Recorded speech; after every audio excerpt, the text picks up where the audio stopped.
क्या कार्डानो का विकेंद्रीकरण ही उसे खत्म कर रहा है? गवर्नेंस संकट के बीच फाउंडर चार्ल्स हॉकिंसन ने पीछे खींचे हाथ। कार्डानो के फाउंडर चार्ल्स हॉकिंसन सार्वजनिक रूप से एक ब्रेक ले रहे हैं, जिसने पूरे क्रिप्टो करेंसी समुदाय में दहशत की लहर पैदा कर दी है।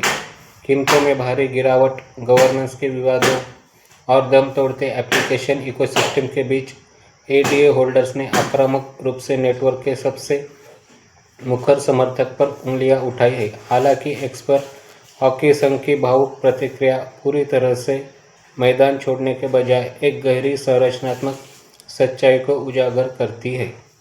सच तो यह है कि अब उनके पास कार्डानो को ठीक करने की ताकत ही नहीं बची है। मेरे पास कार्डानो में कोई विशेष शक्तियाँ नहीं है, हॉकिंसन ने चेतावनी देते हुए कहा। उन्होंने साल की दूसरी छमाही के बेहद कठिन होने की भविष्यवाणी की, जहां कई और डीएप्स और डेफी प्रोजेक्ट्स दम तोड़ सकते हैं। अपनी पोस्ट में उन्होंने स्पष्ट रूप से जोड़ा, मैं एक ब्रेक ले रहा हूं, बाद में बात करते हैं। हॉकिंसन की ये निराशा फाउंडर के नियंत्रण के भ्रम को तोड़ती है।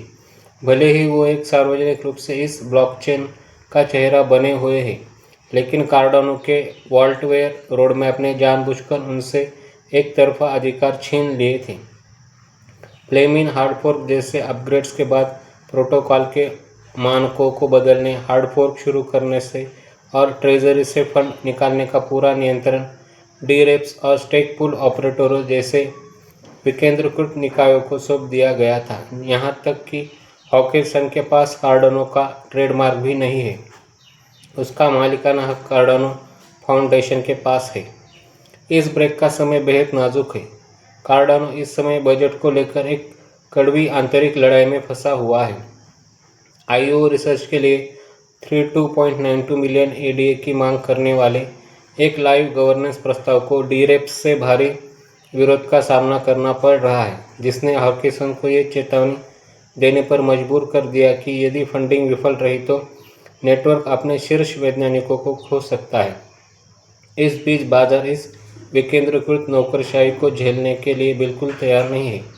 ईडीए पिछले 24 घंटों में 10% टूटकर $0.18 के करीब आ गया है, जो इसके अब तक के उच्चतम स्तर से 93 की चौंकाने वाली गिरावट है।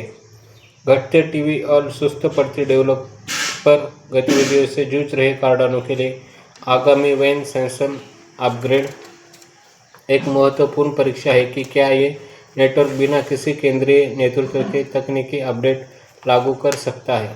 अगर कार्डानो का विकेंद्रीकृत गवर्नेंस विकास के लिए फंड जुटाने और लिक्विडिटी को आकर्षित करने के लिए जल्द ही एकमत नहीं होता है, तो हॉकिंसन की ये गैर मौजूदगी बिना लीडर वाले ब्लॉकचेन की सबसे बड़ी कमी को उजागर कर देगी।